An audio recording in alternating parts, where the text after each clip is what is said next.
तो क्या अब नीतीश कुमार के बाद नीतीश कुमार के बेटे निशांत कुमार बिहार की राजनीति में आएंगे और अगली बार तेजस्वी यादव का टक्कर नीतीश कुमार से नहीं बल्कि नीतीश कुमार के बेटे निशांत कुमार से होगा।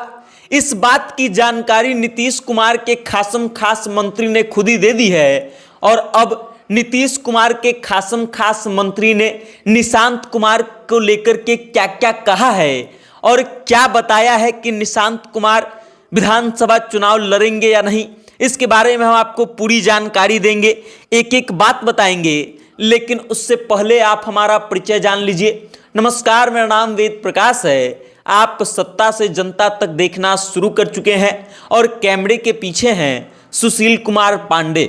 नीतीश कुमार के बेटे निशांत कुमार पिछले कुछ समय से लगातार मीडिया के खबरों में बने रहते हैं और कारण है कि वो कुछ ऐसा कर जाते हैं मीडिया वालों के सामने या कभी कुछ ऐसा बोल जाते हैं जिसके कारण उनके नाम को लेकर के चर्चा तेज हो जाती है। नीतीश कुमार के बेटे निशांत कुमार सामान्य तौर पर राजनीति से बहुत दूर देखे जाते हैं, लेकिन उसके बावजूद वो सोशल मीडिया पर और मीडिया के बीच में चर्चा के केंद्र में बने रहते हैं और हरदम इस बात को लेकर के चर्चा होते रहती है कि क्या बिहार के मुख्यमंत्री नीतीश कुमार के इकलौते बेटे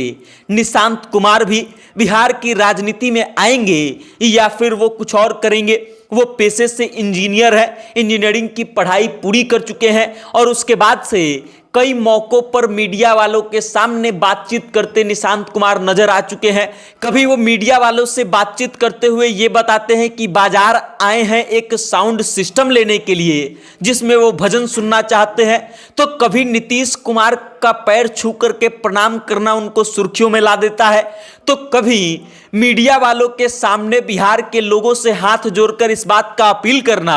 कि नीतीश कुमार बहुत अच्छा काम कर रहे हैं और उनके पिता को दोबारा से वोट दिया जाए, बहुमत दिया जाए। इस कारण से निशांत कुमार अक्सर चर्चा में रहते हैं और अब नीतीश कुमार के खासम खास मंत्री श्रवण कुमार जो है वो इस बारे में बातचीत किए हैं मीडिया से और बातचीत करके बताए हैं कि निशांत कुमार की राजनीति को लेकर के दिलचस्पी है या नहीं। निशांत कुमार अक्सर चर्चाओं में रहते हैं। हाल ही में निशांत कुमार ने मीडिया वालों को संबोधित करते हुए बिहार के लोगों से यह अपील किया था कि उनके पिता बहुत अच्छा काम कर रहे हैं और हो सके तो वापस से उनके पिता को वोट देकर के चुनाव जितवा दी जाए, जिसके बाद से निशांत कुमार खूब चर्चा में रहे थे। और इसी बात पर जब मीडिया वालों ने श्रवण कुमार से क्वेश्चन किया, प्रश्न पूछा, तो श्रवण कुमार ने कहा कि उन्होंने निशांत कुमार का बयान सुना और यह बयान बहुत अच्छा है। श्रवण कुमार आगे कहते हैं कि बिहार का एक एक आदमी जो है इस बात को मानता है कि नीतीश कुमार बहुत अच्छा काम किए हैं और अब निशांत कुमार भी लोगों से ये अपील कर दिए हैं, तो इसका मतलब ये है कि नीतीश कुमार पूर्ण बहुमत से 2025 में फिर से चुनाव जीतेंगे और फिर से सरकार बनाएंगे अपनी। उसके बाद जब श्रवण कुमार से इस बारे में सवाल किया जाता है कि निशांत कुमार क्या राजनीति में आएंगे या नहीं, तब श्रवण कुमार इस क्वेश्चन से अपना पल्ला झाड़ लेते हैं और कह देते हैं कि ये तो तय करना है निशांत कुमार को कि वो राजनीति में आएंगे या नहीं, लेकिन एक बात तो तय है कि अगर निशांत कुमार आना चाहेंगे तो हम लोग उनका खुले मन से स्वागत करेंगे। उसके बाद श्रवण कुमार ये भी कहते हैं कि अगर निशांत कुमार हमसे इस बारे में पूछेंगे तो हम तो सलाह देंगे कि वो राजनीति में आ जाएं, लेकिन हमारी बहुत खास बातचीत उनसे नहीं होती है और इस कारण से वो हमारे सलाह को मानेंगे या नहीं मानेंगे ये वक्त बताएगा। बाकी श्रवण कुमार ने एक तरफ से ये इशारा कर दिया है कि अगर निशांत कुमार राजनीति में आना चाहते हैं तो ग्रीन सिग्नल है उनके लिए,